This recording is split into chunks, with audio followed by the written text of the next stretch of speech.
negara yang baik, atau yang kalau tidak salah saya mengerti selalu berusaha memberikan literasi di dalam berbagai macam bidang yang menyangkut kehidupan masyarakat. Kalau sudah dijelaskan oleh Ibu Susi sebetulnya sudah cukup. Saya mengulang lagi, ini ada tulisan kecil, ini tadi buku panduan untuk perayaan Paskah.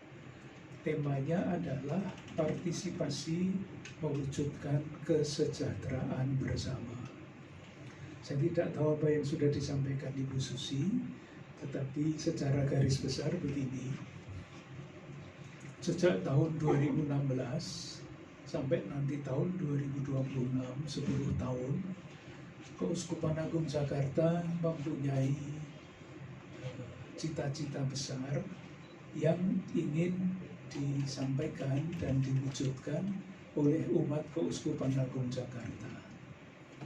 Tahun 2016 sampai 2020 itu amalkan Pancasila. Sehingga setiap tahun umat Keuskupan Agung Jakarta diajak untuk mendalami makna masing-masing sila, dan bukan hanya mendalami di dalam konsep, tetapi juga menerjemahkannya ke dalam gerakan-gerakan. 5 tahun, dan sesudah 5 tahun ada tahun refleksi 1 tahun, dan sejak tahun yang lalu 2022 sampai nanti 2026 umat Keuskupan Agung Jakarta ingin mendalami yang disebut ajaran sosial gereja. Nah, ajaran sosial gereja ini adalah implikasi moral dari iman.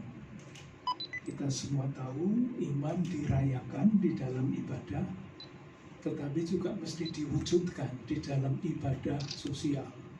Itulah yang di dalam gereja Katolik namanya ajaran sosial gereja. Tahun lalu pusatnya adalah martabat manusia. Tahun ini kesejahteraan bersama, tahun depan solidaritas, tahun depannya lagi perhatian lebih kepada saudara-saudara kita yang kurang beruntung, dan tahun kelima itu berkaitan dengan lingkungan hidup.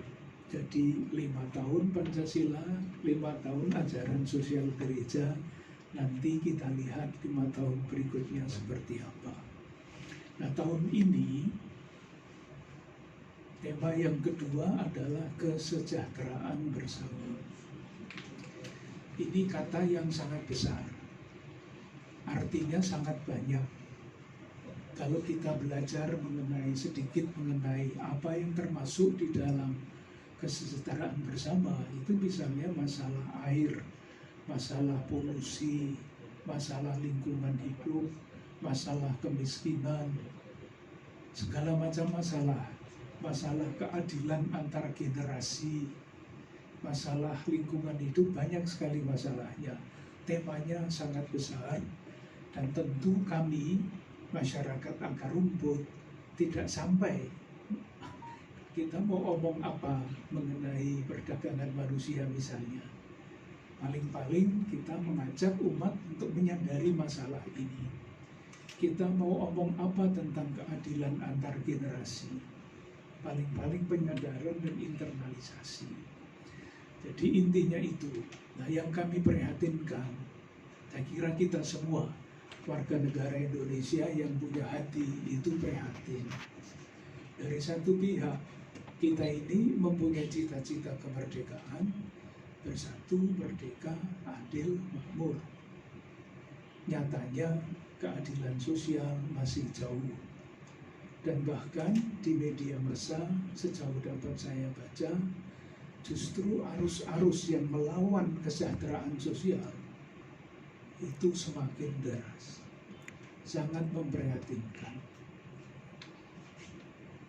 Tadi saya menggunakan contoh, atau di dalam catatan ini saya menggunakan contoh kata-kata asing yang masuk ke dalam perbendaharaan bahasa Indonesia.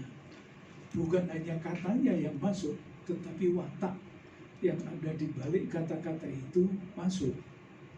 Itu salah satu contohnya adalah mafia. Mafia itu kan terkenal di Italia, itu pasti bukan bahasa Indonesia. Tetapi sekarang kita mendengar macam-macam kata yang dihubungkan dengan mafia. Yang terakhir mafia pajak, mafia peradilan, mafia segala macam mafia. Langsung berlawanan dengan kesejahteraan bersama. Lalu yang terakhir-terakhir ini di koran, di televisi ditunjukkan bupati ini ditangkap KPK, anggota DPR ini ditangkap KPK, apalagi Hakim Agung ini ditangkap KPK. Itu kan lengkap, yang mestinya menjamin, memastikan kesejahteraan bersama negara, eksekutif, legislatif, yudikatif, semuanya kacau. Bukan maaf, semuanya diberitakan di dalam koran itu justru mencederai cita-cita kemerdekaan. Saya mengatakan ini dengan sangat serius, mencederai cita-cita kemerdekaan. Jadi bukan hanya korupsi itu jalannya, tetapi akibatnya adalah cederanya martabat bangsa Indonesia. Oh, bangsa Indonesia itu ternyata kayak gitu ya. Ini kan susahnya bukan main. Oh, ternyata cita-cita kemerdekaan itu hanya tertulis di dalam pembukaan Undang-Undang Dasar. Nyatanya tidak. Ini kan sangat mencederai cita-cita kemerdekaan. Bagi saya sangat serius. Oleh karena itu, dalam momentum Paskah ini, kami mengajak umat Katolik untuk menyadari perkara-perkara seperti ini.